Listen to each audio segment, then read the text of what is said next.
la clase pasada no lo pude recuperar. Pongan resistividad 2 puntos, resistividad abajo. Se define como la resistencia de un conductor. Resistividad. O sea, pongan título 2 puntos, como ustedes quieran, para que quede claro, porque eso quedó colgado de la clase pasada, no se lo pude dar porque estábamos hablando de los conductores, de los cables. Resistividad se define como la resistencia de un conductor, ¿sí?, de 1 metro de longitud. La resistividad Se define como la resistencia de un conductor de 1 metro de longitud. Se define como la resistencia de un conductor de 1 metro de longitud y 1 milímetro cuadrado, o sea, M2, de sección a 0 grados. ¿un conducto de cuánto? Y 1 milímetro, ¿sí?, al cuadrado, milímetro cuadrado, de sección a 0. ¿De sección? De sección a 0, 1 milímetro cuadrado. ¿Sí? Ahí. ¿De sección a 0? De sección a 0, 0, valor 0. 0 grados Celsius. Sí. Qué extraño que eran James Watt, estoy pensando, ¿no? Sí. Son los padres de Dale. todo lo Sí, que está. El padre de todo esto es Aquino. De ahí vino todo esto. Pero eran unos avanzados para la época, o sea, dale. O sea, estaban planeando lo que Y él tenemos. quería que algunos tenían datos de dónde lo sacaban. Claro, no te levantabas un De día repente, claro, de repente surgieron un montón. no, una locura. Y bueno, pero fueron gente muy lógica, ¿verdad? O sea, Unos avanzados terribles. pero bueno. Está bien que lo que se hace ahora es sobre. Alguien se trabajo. tenía que ocupar. Como tenían mucho tiempo. También estaba ahí con 2 caballos, pero bueno, pero Claro. ¿qué es eso? ¿Qué hijo de Bueno, pongan, es importante saber, seguir punto seguido, es importante saber qué materiales ofrecen mayor o menor resistencia. ¿Sí? Es importante saber qué materiales ofrecen mayor o menor resistencia al paso de la corriente.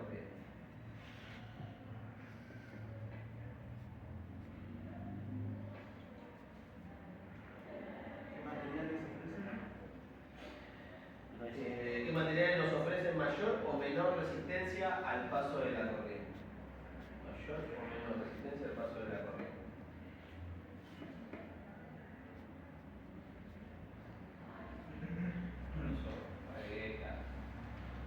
Pongan abajo como título transformador o transformadores, para que sepan más la definición de transformador, que es lo que es un transformador.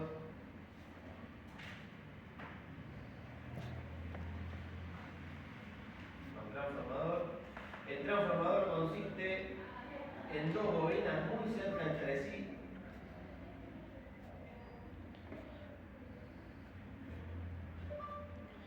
El transformador consiste en 2 bobinas muy cerca entre sí, pero aisladas eléctricamente una de la otra.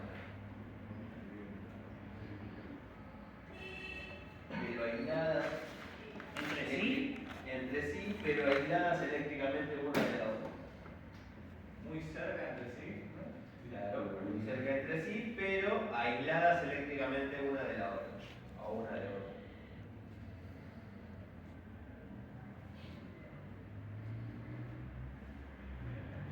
Ponga punto seguido. Genera un campo magnético. Genera un campo magnético que atraviesa el arrollamiento de otra bobina. ¿Qué? ¿Atraviesa? Que atraviesa el arrollamiento, más o menos, de una bobina, de otra bobina, perdón. El arrollamiento de otra bobina. Un campo magnético, ¿qué? ¿Que atraviesa? Otra. Campo magnético que atraviesa el arrollamiento de otra bobina. ¿Apoyamiento o arrollamiento? Arrollamiento, sí, arrollamiento de otra bobina. que produce en ella otra tensión. Una tensión, perdón, que produce en ella una tensión.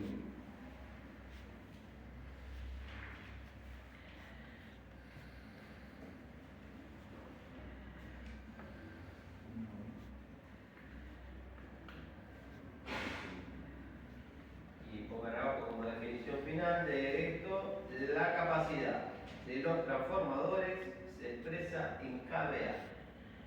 Cada kilo B corta y A. La capacidad de los transformadores se expresa en kVA.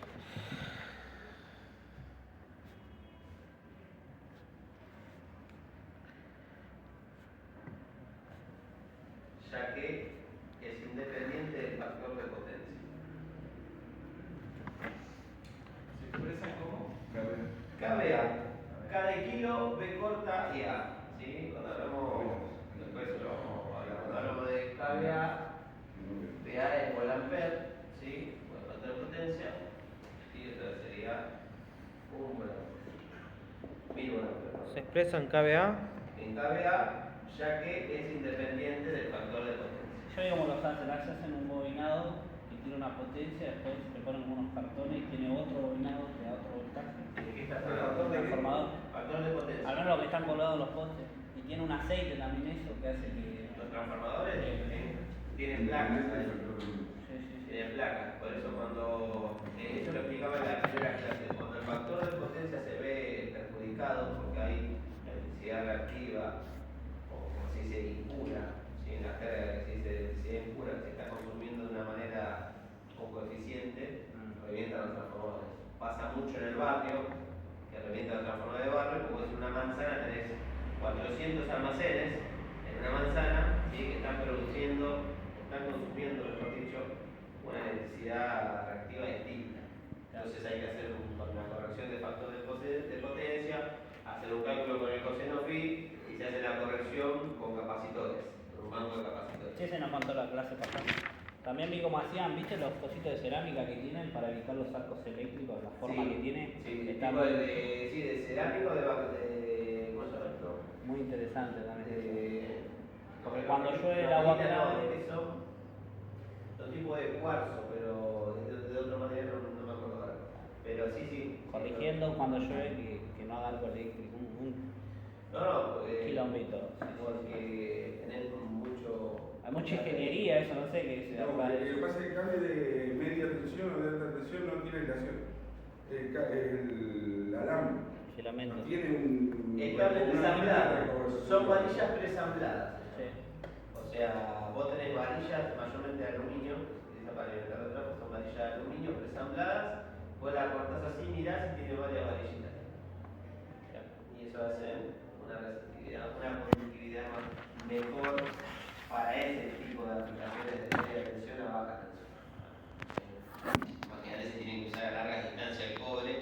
No, olvidate. Se funde. Se cuelgan los monos ahí de la Claro. tensión, ¿no? Recuerden que yo les pasé la tabla de resistividad y conductancia, creo que les pasé del cobre, de la plata, del aluminio.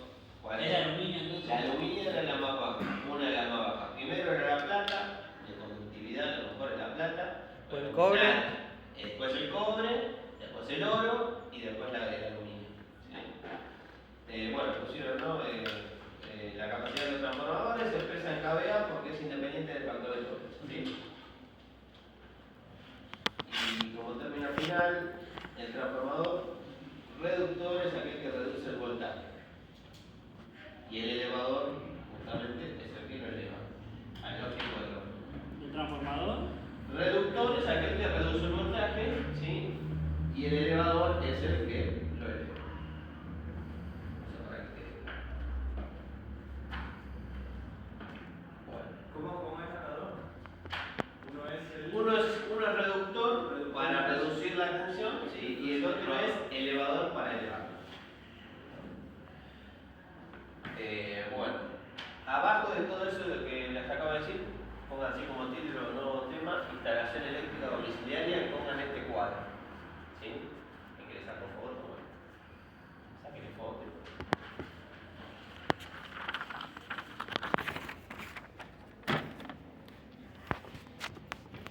Llevamos un par de dibujos.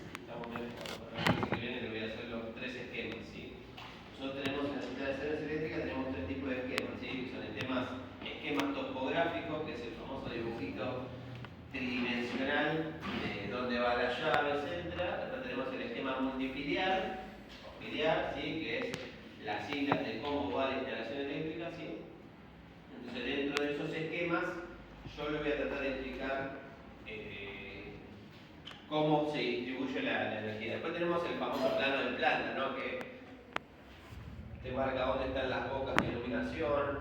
Yo les di la hoja de simbología, se la di. Le di una hoja de simbología del plano. O sea, con esa hoja de simbología después yo le voy a dar por ahí determinados planos y ustedes van a tener que hacer el cálculo.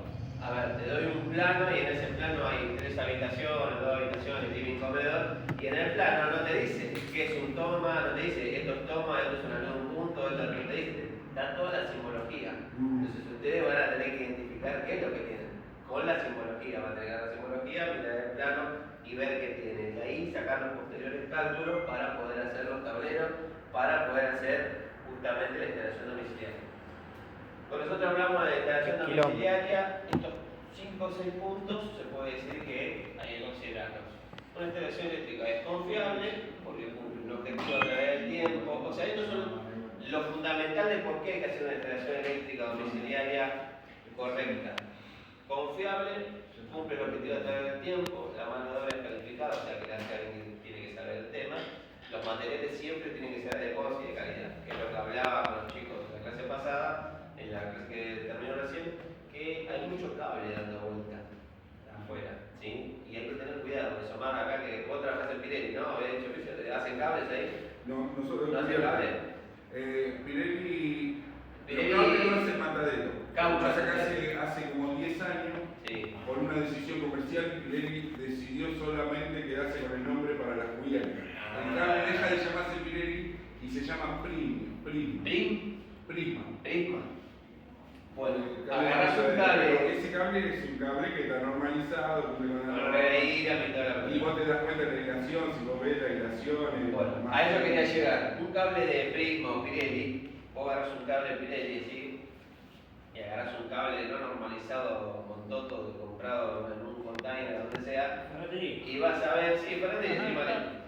Vas a ver que el cable es así de grueso, decís, uy, es buenísimo. Claro, cuando cortás tiene 5 filamentos de cobre. Ahora un Pirelli, por ahí tiene el revestimiento de plástico un poco menor, pero el varillaje que tiene de filamentos es tan puro el cobre, es tan bien hecho, que la resistividad y la conductancia es perfecta, ¿sí?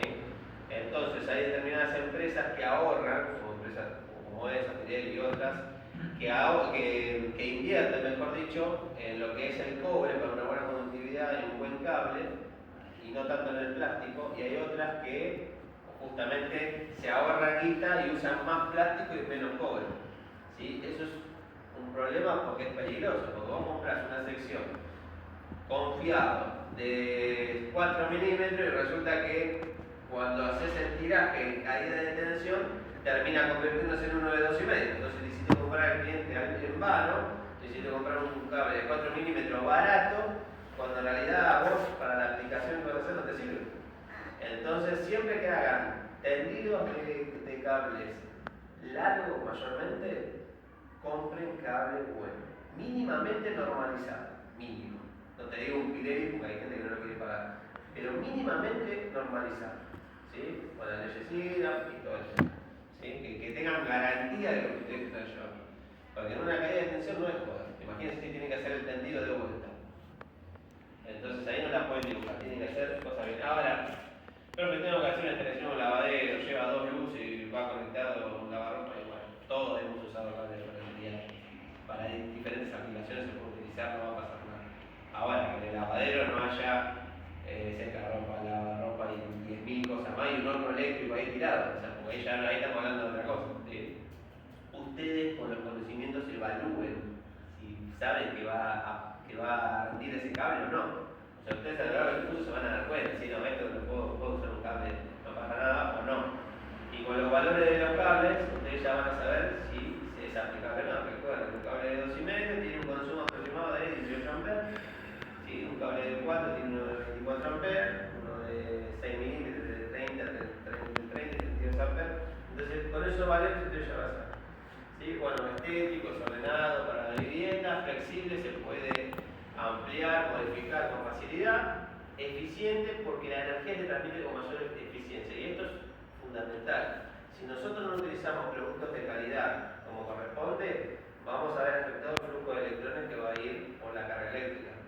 ¿Sí? Recuerden que cuanto mejor sea la resistividad del conductor o de mejor calidad sea, mejor flujo de energía vamos a tener y mejor tensión vamos a tener en el ver si la caída de tensión o la posible caída de tensión. ¿Sí? A eso sumado de que si tiene una casa un montón de consumo o no. ¿Sí? Si no tiene un montón de consumo, sobreestimamos, y si tiene bastante consumo, nos aseguramos que la energía que recorre el conductor sea la suficiente y eficaz.